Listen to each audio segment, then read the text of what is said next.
Пресвртни моменти. Тоа е последната компонента за која што сакам да зборуваме, значајна компонента која што Бог ја користи за да направи мојата и твојата вера да расте. Пресвртни моменти се моменти кои што нашиот живот во минатото го одвеле во една нова насока. И да бидем искрени, некош го одвеле во добра насока и некош го одвеле во не баш добра насока. Она што сакам денеска да го зборуваме е всушност како Бог ги користи околностите во кои што јас и ти можеме да се најдеме за од таквото нешто, од таквата ситуација да отвори ново поглавје во мојот и во твојот живот, низ кој што нашата вера ќе добие еден нов квалитет. Нашата доверба во Бог ќе биде зголемена. Нашиот живот ќе добие нови доблести, нови плодови.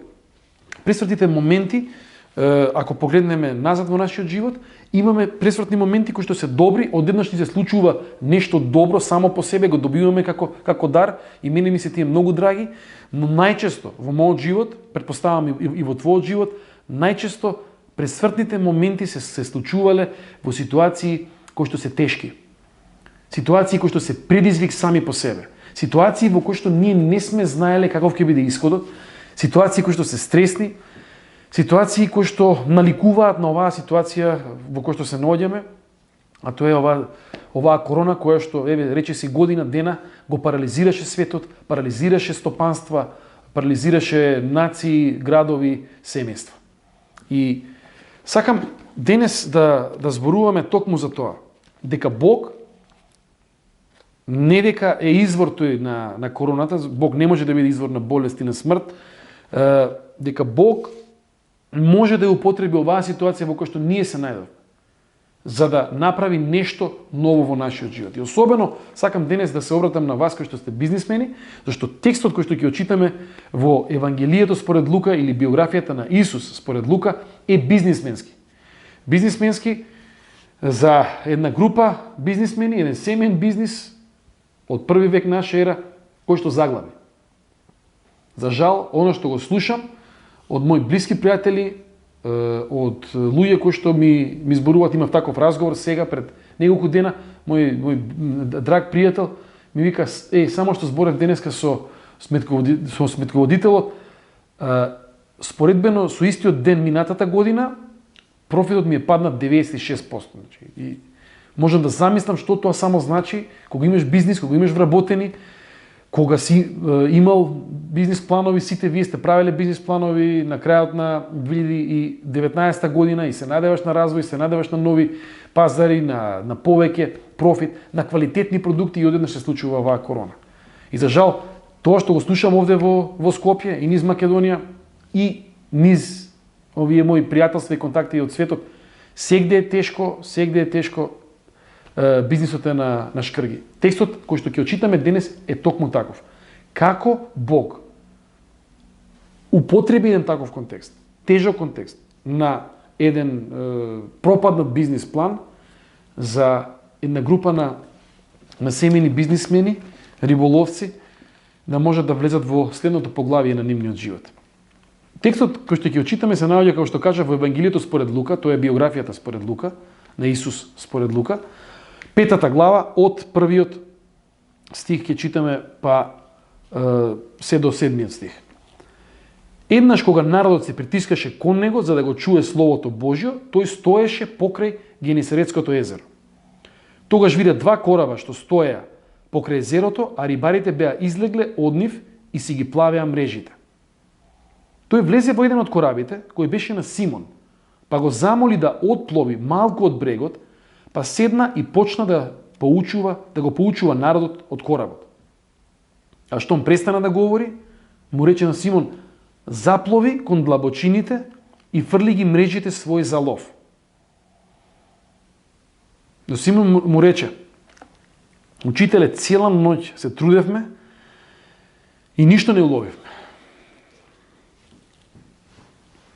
Исус зборува, се обраќа на народот и оно што ми мене значено е дека тој не само што зборува на народот, туку се врти кон еден семеен бизнис, кон риболовното предпријатие на Симон, познатиот Симон Петар, и му дава една една насока. Запловете кон длабочините и фрлете ги мрежите своји за лов. Одговорот на Симон е песимистички. Учителе, цела ноќ се трудевме и ништо не уловивме. И сакам малку барем да разбереме што во тоа време значило цела ноќ да ловиш и ништо да не уловиш. Многу малку бизниси во први век од наша ера функционирале на со некаква цел профит. Огромен дел на ваквиот тип на бизниси, семејни бизниси, риболов или земјоделие или сточарство се засновале на преживување. Значи да преживее семејството, да има денеска да јаде, да може би да јаде во следниве неколку дена, ако останат нешто од продуктите и ако тие не се земени од страна на римските власти преку даноци, тие продукти да се понудат на пазар и да можат да семејството да има некој денар повеќе. Во овој случај Симон и неговата риболовна екипа ловат цела ноќ, ништо не може да уловат и можеме да замислиме каков стрес е тоа. Прво што ќе го праша жена му Симон дома ќе биде колку риби уловивте, како беше по риба, и тоа ништо не значи само она лош рибарски ден како што ние денеска знаеме да го кажеме, ништо денеска не извадивме, ама бар добро беше времето, значи во тоа време тоа значи што ќе правиме со храна, со основни потреби во следниве неколку дена. И можам да претпоставам таква една атмосфера на песимизам, која што е слична на песимистичката атмосфера во многу бизниси денес. Можам да замислам што значи да ги читаш бројките и да видиш дека 96% ти е паднат профитот. И можам да замислам што значи да размислуваш за тоа дека некои луѓе ќе треба да бидат отпуштени. И знам дека за огромен дел од вас тоа не се само луѓе, ајде да ги отпуштиме, туку тоа се луѓе со кои што работите и со години и ги знаете нивните семејства и нивните други маки, значи без разлика со што се соочуваат. И тоа е период на кошмар. За многу од вас тоа е период на кошмар. Ова корона едноставно го затвори бизнисот, ги затвори опциите. Секој ден или речи секој ден на телевизија гледаме луѓе што протестираат и велат дека оваа гранка е пред колапс и онаа друга гранка е пред колапс. И пак ќе кажам, можам само да замислам што значи да бидеш дел од такви гранки денес, да биде еден бизнис пред колапс. Она што Исус го дава во таква ситуација на песимизам е да се направи исчекор плюс. Запловете кон длабочините и фрлете ги мрежите свој за лов.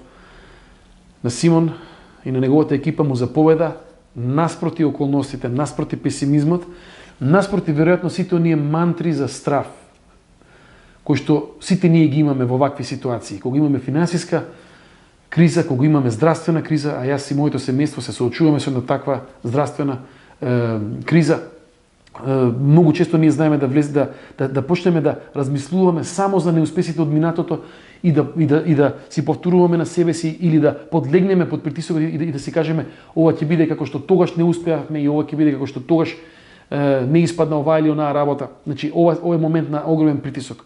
И оно што Христос го вика е тука, Симоне, те повикувам да направиш исчекор. Да направи исчекор. Не само во смисол на профитот. Тоа сакам да го разбереме и да го видиме од текстот, туку исчекор кој што има и повисока цел. Но Симон му одговори и рече: Учителе, цела ноќ се трудевме и ништо не уловивме, но по твоја волја ќе ја фрлам мрежата. Исус не е експерт за бизнис. Значи, јас не сум експерт за бизнис. Јас сум пастор на Евангелска црква Солкрев, значи вие со право можете да ми речете, повторно некој што не е од нашиот сектор ни зборува, ама јас сакам само едно нешто, да ве упатам не на мојата мудрост и некои мои клучеви како вие можете како бизнис да исчекорите, туку да ве упатам на едно сведоштво. Како Христос, како Бог влегол во една ситуација, употребил една тешка ситуација за исчекор и за повисока цел. Зашто верувам дека може повторно во твојот случај денес. И тоа може да биде твојот бизнис, тоа може да биде твојата лична кариера, тоа може да биде здравствен проблем со кој што се соочувате, значи тоа може да бидат повеќе работи. Во кој што вие се соочувате, Бог да ги искористи нив, да ги адресира тие потреби според негова волја, и тоа е многу битно да сватиме, според негова волја и проценка, и да ги искористи за нешто повеќе. И штом го рече тоа, штом Симон рече, но по твојата волја ќе ја фрлам мрежата, тие уловија толку големо количество риби, што дури и мрежата им се скина. Им дадоа знак на другарите што беа во другиот кораб да дојдат и да им помогнат. И тие дојдоа и ги наполнија и двата кораба, така што за малку ќе потонеа. Значи, ова е еден хепи енд, и ако мене ме прашате што ви посакувам ваков хепи енд. Ви посакувам хепи енд во ситуацијата на предизвик во кој што вие се наоѓате. Дали е тоа, пак ќе кажам, бизнис, дали е тоа личен некој предизвик, дали е тоа здравствен предизвик, ви посакувам на ваков начин Бог да ве извлече од таа ситуација. Но она што е значено е следно. Ако го виде тоа, Симон Петар падна пред нозете Исусови и му рече: "Оди си од мене, Господи, зашто сум грешен човек." Тој не зборуваше: "Фала ти, Исусе, за профитот што го остваривме денес, фала ти за огромното количество риби." Тој не почна да прави бизнис планови врз основа на тоа: "Ај ние ќе бидеме со Христос, со овој човек, со овој учител." Тој очигледно вака ќе не насочува во однос на нашиот бизнис и ние само ќе правиме профит.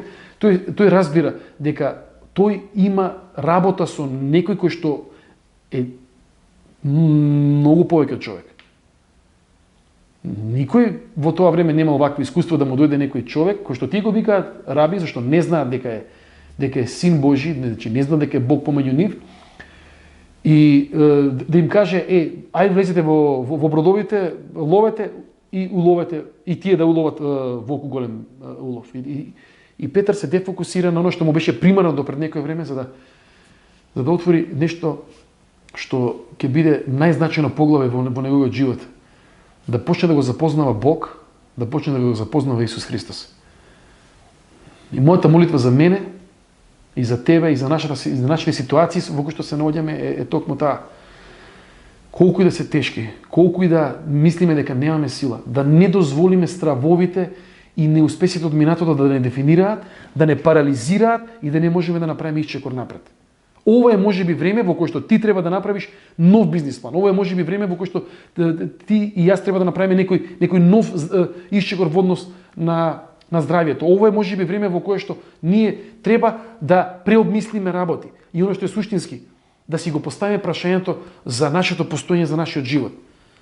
И тоа да го направиме, не само како апстрактна вежба, туку како што овој текст нас ни сведочи, да го направиме ова нешто, повикувајќи го Христос, молејќи му се на Христос.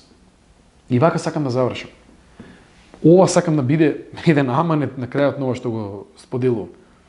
Одвој време. Земи една недела да се молиш секое утро. Да му го кажеш на Бог, да му го кажеш на Христос тоа што највеќе ти тежи во моментот. Да му кажеш: не можам више во бизнисов. Да му кажеш: компанијава тоне и јас мислам дека ќе потоне. Да му кажеш дека имаш здравствен проблем ти или некој од твоето семејство.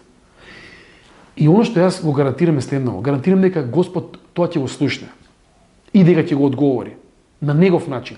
Не гарантирам профит. Би бил, како да кажам, тотално неодговорен ако такво нешто ви ветам. Вие само кажете 3 збора и одеднаш ќе имате ваков исход. Или на здравствен план. Оно што сакам да го кажам е следново, дека кога ќе му се обратиме на Бог во ваков момент, во момент во кој што многу често немаме веќе ресурси, да му се обратиме на оној кој што сака да биде со нас и кој што сака да не извлече од ситуациите во кои што ние се наоѓаме. Една недела молитва секое утро за потребите и оставање на Бог да го дефинира нашиот следен чекор и да ни даде силата да го исчекориме. Зашто парализата, стресот, мантрањето, повторувањето на неуспесите од минатото и песимизмот никогаш никого не однеле напред.